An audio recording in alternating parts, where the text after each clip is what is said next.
Tonight's Johnny Dollar is brought to you by author T.R. Darling. For the very best microfiction storytelling on Twitter, follow @QuietPineTrees. That's @QuietPineTrees. And now, back to Adam. Welcome to the Great Detectives of Old Time Radio. From Boise, Idaho, this is your host, Adam Graham. If you have a comment, email it to me, box13@greatdetectives.net. Follow us on Twitter @Radio Detectives and become one of our friends on Facebook, facebook.com/Radio Detectives. Well, let's get into today's episode of yours truly, Johnny Dollar. The original air date is March the 4th of 1962, and this one is The Top Secret Matter. Johnny Dollar. Johnny, this is Len Walker at Surety Mutual Insurance. Out there in the wild and golden west? Yep. Still holding down a desk out here in San Francisco. How are you, Len? What goes these days? Goes off is more like it, Johnny. Oh, what's that supposed to mean? 3 neat, tidy little explosions that have cost us well over $1 million apiece. Wow. What kind of explosions, Len?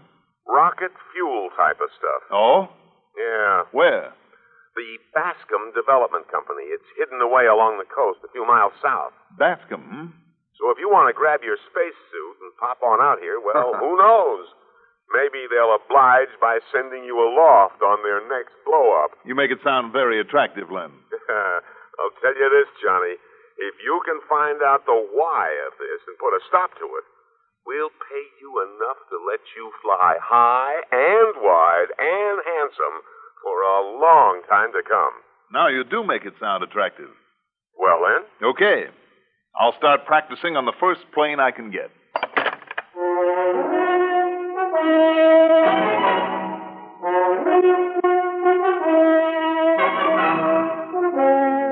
CBS Radio Network brings you Mandel Kramer in the exciting adventures of the man with the action-packed expense account, America's fabulous freelance insurance investigator, Yours truly, Johnny Dollar.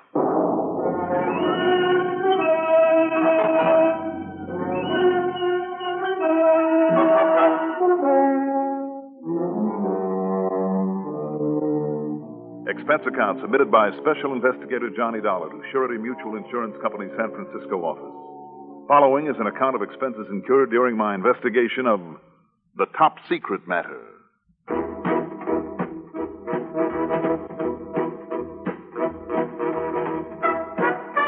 Expense account item 1, $199.27. That covers a taxi out to Bradley Field, the hop to New York, and from there a one-stop flight on out to the West Coast. At New York International, I thought I was the last one aboard before takeoff. But just as the big jet started taxiing out to the runway, a well-dressed gentleman with a well-stuffed briefcase plunking into the seat beside me. Wow, looks as though I just made it. By the skin of your teeth, and you better fasten your seatbelt because... Hey, George! What? Why, it's Johnny Dollar. In person? Well, this is an unexpected pleasure. Well, how's the prosperous businessman? Just fine, and you? Couldn't be better. You on your way out to the coast, too? No, just going as far as Chicago to our main plant and office. Oh, it's been a long time, Johnny. It sure has. Tell me, are you still a vice president of that big chemical outfit? I certainly am. Oh, that's good. You're just the man I want to talk to. I want to ask some questions. Oh? Why? Hasn't your company got a hand, like all the others, in the liquid rocket fuel racket? Certainly has. Or I should say had. Well, right now we're in the process of trying to turn down a contract. No kidding. How come? Well? Well, I shouldn't have mentioned it. Oh, top secret? No, not quite. Not exactly. Top secret. As a matter of fact, it'll hit all the papers in just a few days now, so if you want to find out what it's all about... Now, wait. Yeah? Didn't you used to have a top security clearance? I still have, from OSI, CIA, CIC. You want to see my credentials? Why not? Okay. Anything to get you off this big mysterioso kick? Here, and here. Okay? Okay. Now, what's the big secret that's about to hit the headlines? A new solid rocket fuel. Well, I thought a lot of companies were working on that. Had even developed some of it. They are and they have. But, Johnny, we now have a radically different one that was developed in our place through sheer luck. How do you mean? Well, there's a young East German fellow, a scientist. I don't even remember his name. Mm-hmm. Anyhow, he has enough degrees in chemistry from European universities to choke a horse. Yeah? Came to us for just a run-of-the-mill job in one of our labs. But a few months ago, entirely on his own, he came up with this solid fuel formula, handed it over to the company lock, stock, and barrel. Big boys checked it. Now, thanks to him, well, Johnny, it looks like we'll be light years ahead of the hammer and sickle competition. That's good. And that's about all I can tell you about it. Whatever you say. Now, why'd you tell me I'm just the man you wanted to see? Because maybe you can tell me something about a company out on the coast that is also in this field. Oh, Johnny, out there must be hundreds of them, ranging from the big important ones like Air Search and Rocketdyne to little 1- and 2-man operations. Now, which is it? The Bascom Development Company is somewhere near San Francisco. Bascom, huh? Yeah. What do you know about them? Well? Nothing. You sure? No, Johnny, I'm afraid I never even heard of them. Oh, you're a lot of help. I'm sorry. All right, what'll we talk about now? Politics? Religion? Women? Sex? Or something sensible like fishing?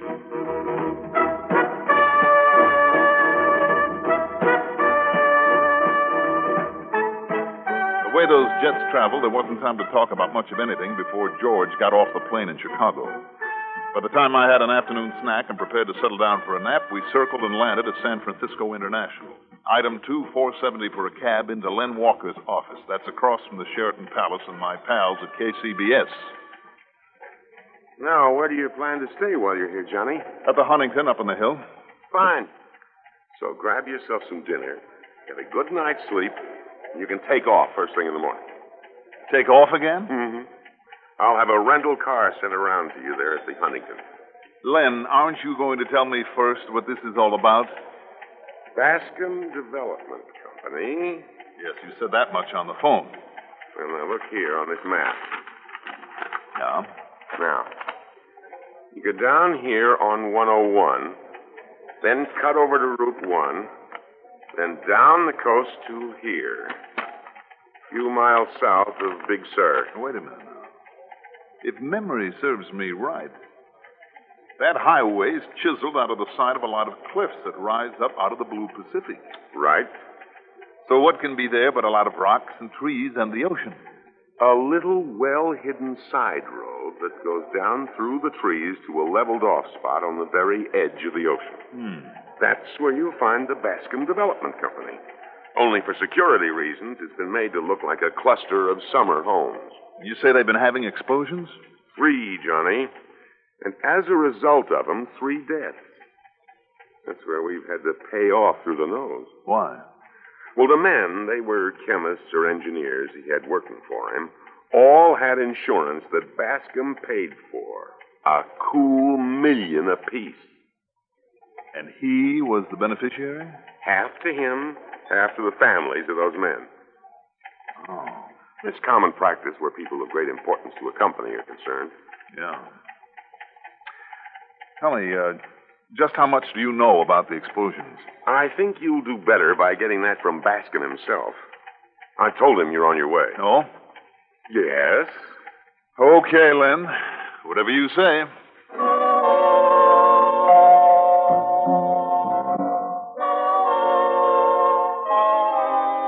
Item 3, $12.80 for cocktails and dinner at the Fleur de Lis. After all, I was on expense account. Why not live it up? After a good night's sleep at the Huntington, I took off. After passing through San Jose and Salinas, I cut over through Monterey and Carmel and hit California's wonderful 1, Highway number 1. It took me through beautiful wooded hills and forests and then along the edge of the sea. It's a narrow, tortuous road with nothing but high cliffs on the left and a sheer drop-off on the right, sometimes for several hundred feet to the ocean below. And it is a beautiful, beautiful drive. At Point Sur, that's S-U-R, means south. The cliffs are almost perpendicular, so the highway goes a bit inland for a stretch. And then I found the sharply slanting little side road that Len had indicated on the map. I had to make my way down it in low, low gear. And there at the ocean's edge was the group of... Well, Len was right. They did look like harmless summer cottages. But there was an armed guard at the entrance gate. I showed him my clearances. He made a phone call, then directed me to the second building down the road. However, as I started to pass the first one, a small, white clapboard sort of building it looked like, I heard a sharp, strange, crackling sound like timbers breaking. I looked up. The side of the building seemed to bulge out momentarily, and then...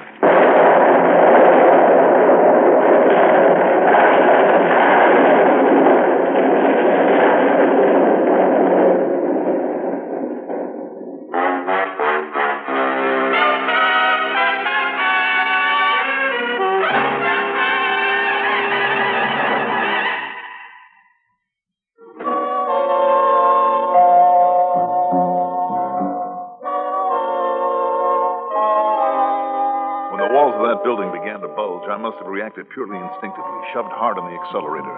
But by the time that explosion really took hold, I was almost past it. Nonetheless, my rental car rolled completely over with me inside. Shook me up a little, but otherwise I was okay. From a building down the line, several intelligent but very angry-looking men came running over, hauled me out as roughly as possible, then shoved me unceremoniously into the next-door private office of Mr. Horace Alderworthy Bascom. Bascom, a slight, gray-haired man of about 60, sat quietly behind his desk, holding a gun on me in a way that indicated he could and wouldn't hesitate to use it if it became necessary. Until I produced my credentials and told him why I was there. Then he dismissed the others, shoved the gun back into the drawer of his desk, and said, "I'm sorry, Mr. Dollar. We're all of us a bit on edge these days. No doubt Doctors Harvey and Welcome and young Franklin thought that you had caused the explosion there in Unit 1. Doctors, Mr. Bascom? Of science, chemistry. Best I've been able to find. Oh, I'll tell you this about them. They not only have brains, but muscles. They're all experts in the field of explosives. Are they? The best. I wonder after what just happened. You were very fortunate, Mr. Dollar. Had that explosion occurred just a fraction of a second earlier, I wouldn't be sitting here, would I? your body and the remains of your car would have toppled over the edge of that narrow spot beside Unit 1 and ended up on the rocks some 200 feet below. No question of it. I don't doubt it. But now, aren't you concerned about what's happened to that Unit 1? From this window, it looks like a shambles. Yes, like a few others that have gone before it. Do you want to take a look and see if you can figure why it blew up? I know I do. I'm afraid it would take far more scientifically knowledgeable minds than ours to determine the cause of this latest misfortune. And as you can see, Dr. Welcome and some of his aides are looking it over very carefully. Well, I still want to look. Of course. And I sincerely hope you can accomplish something. Thank heaven this time there was no one hurt. We've lost 3, Mr. Dollar. 3 of our finest chemists during the past 3 months. So I understand.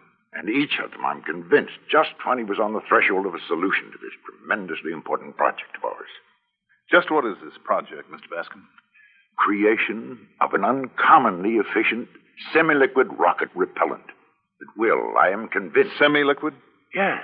Yes, an almost unbelievably powerful gelatinous substance with all the energy of the complicated liquid fuels and the stability of a solid. If I can develop it, Mr. Dollar, it will be the greatest triumph in the history of space rocketry. And I will have made it. I alone will hold the secret of it. Yeah, you're not a scientist. Well, in the purely academic sense, no. But without my aims and my ideas, without my money to provide the means for their experimentation, these men I employ could accomplish nothing. And that means that... Look, what's the matter, Mr. Dollar? You are all right, aren't you? Oh, yes, sure. But as long as this last explosion just happened, I'd like to get out there and see if we, or maybe your Dr. Welcome, can pin down the cause of it. Oh, yes, of course. Believe me, if anyone can determine it, Welcome can.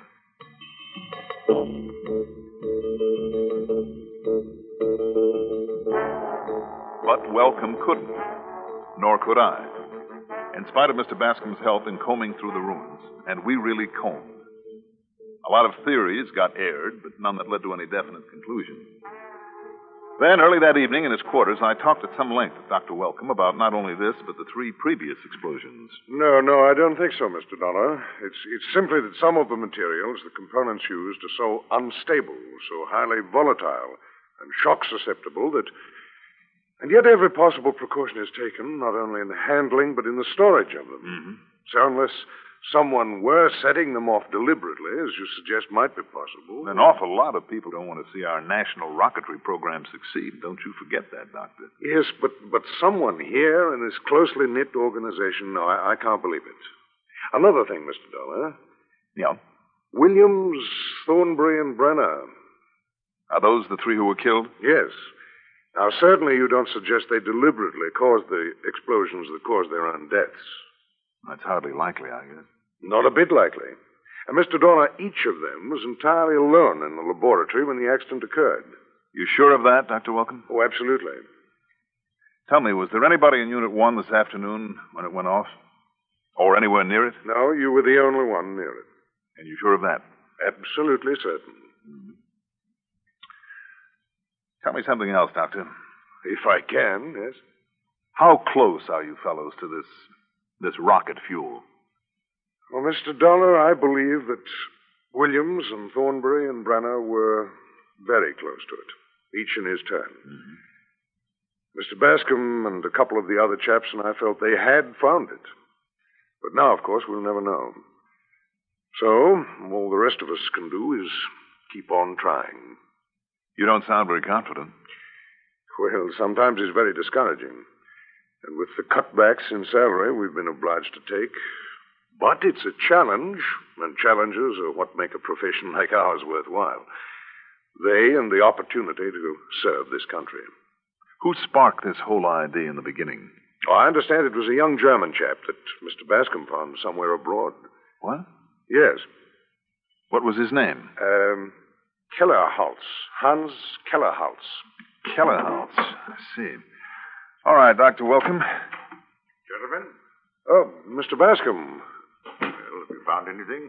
Anything to indicate what might... No, it doesn't look as though we have, Mr. Bascom. Not a thing. Oh, What's more, I've suddenly remembered that I'm supposed to be back in San Francisco tonight, so I'll have to run. If, that is, my car is still usable. I understand it isn't. But if you'll wait a moment, I'll bring mine around. Oh, I appreciate that. But your investigation here... Oh, don't you worry. I'll be back. Well, I certainly hope so.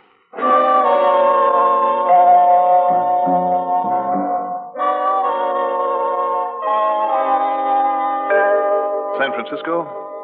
No. I drove Mr. Bascom's car out to the highway and headed south to the first filling station I could find. And there, after parking out on the far edge of the highway, I ran up item 4, $21 even in telephone calls.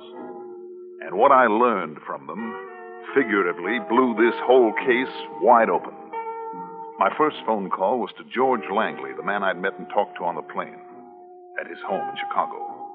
Thanks to his information, the second call was to the young German chemist who developed the solid rocket fuel that they were about to announce. You guessed it.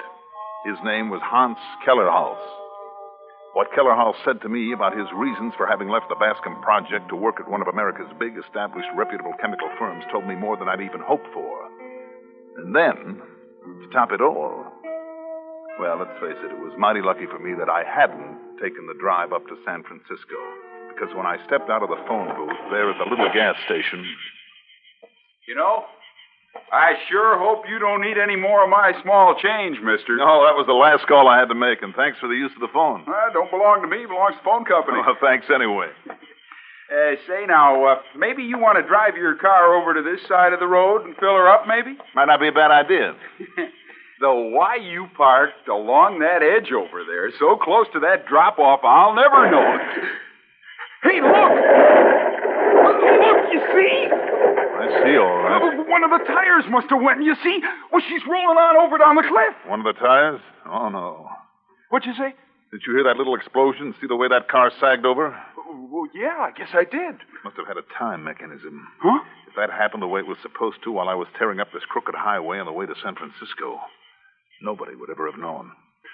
Listen. Yeah? Is that your car over there beside the station?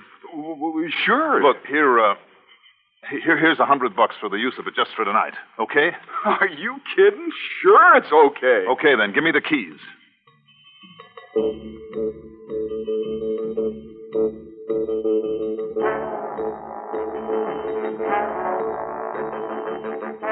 Luckily, the same guard was on duty, and he let me through the gate to Bascom's setup without question.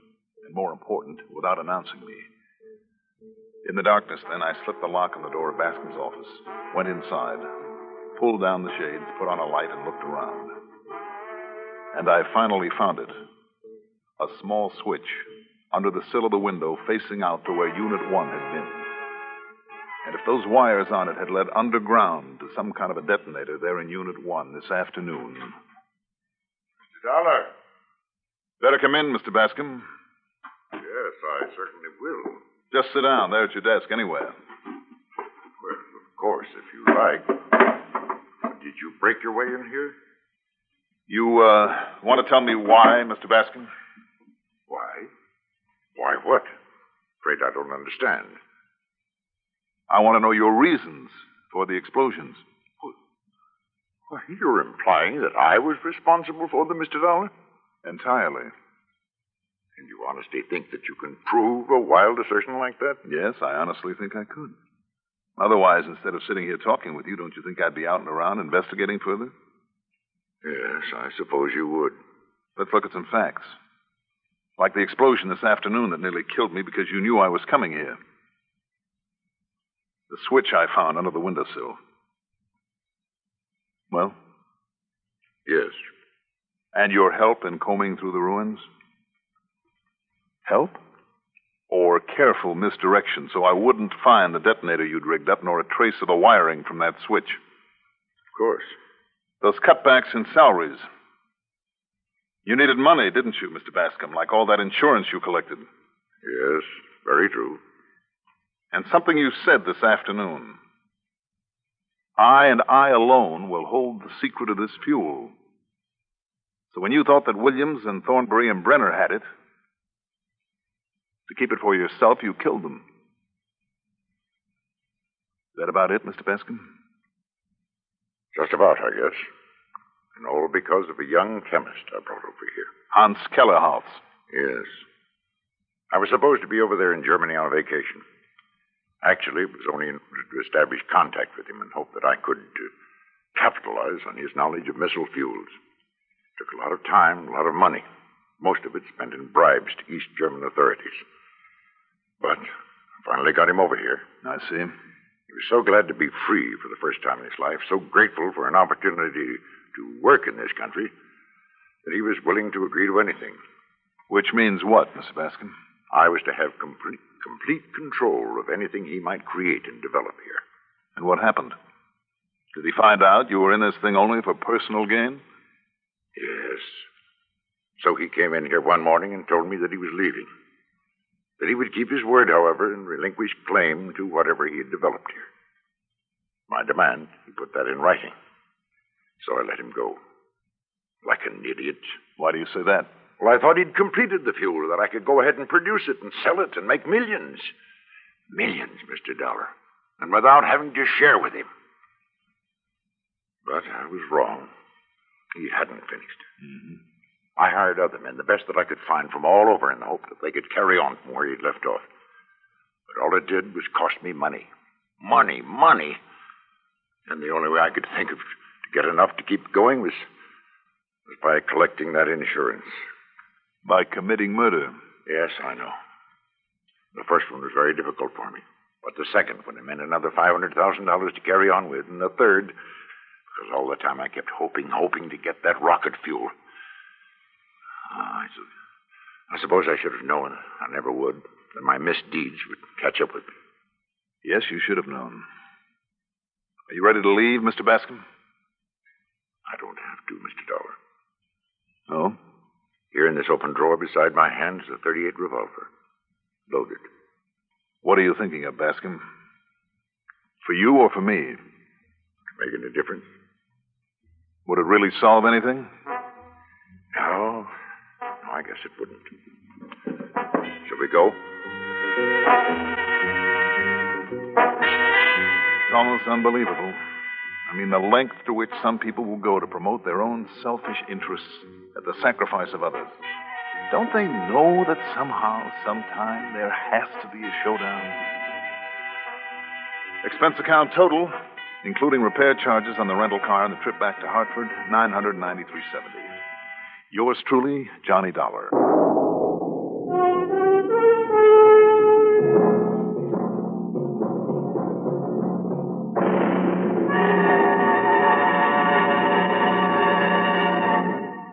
now here is our star to tell you about next week's story. Next week, a tale of the problems, at least one of the problems, that go with the owning of a gold mine. Join us, won't you? Yours truly, Johnny Dollar. Yours truly, Johnny Dollar, is written by Jack Johnstone, produced and directed by Bruno Zerato Jr., music supervision by Ethel Huber. Johnny Dollar is played by Mandel Kramer.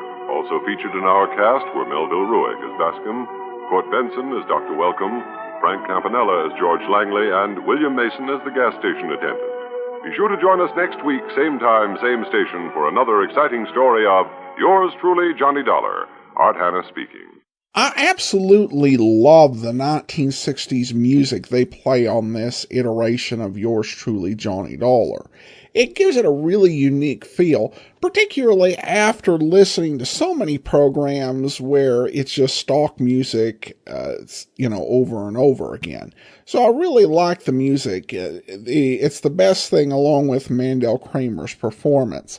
I have to say that I did find the episode itself to be a bit disappointing because it really did build up the angle of this involving the space race and even referencing it as the top secret matter. And it just turns out to be a businessman scamming the insurance company by committing murder, which, just is not all that unique a plot for Johnny Dollar. And I have to say, is a pretty shabby businessman at that. Where it's like, yes, I did sign this great genius and I let him go because I just assumed that he had completed his work on this very expensive invention that I spent thousands of dollars to bring him to the country to develop. At any rate, though, that will actually do it for today. Join us back here tomorrow for Dragnet. Next Friday, we'll be back with another episode of Yours Truly, Johnny Dollar. In the meantime, send your comments to box13@greatdetectives.net. Follow us on Twitter at Radio Detectives and become one of our friends on Facebook, facebook.com/Radio Detectives. From Boise, Idaho, this is your host, Adam Graham, signing off.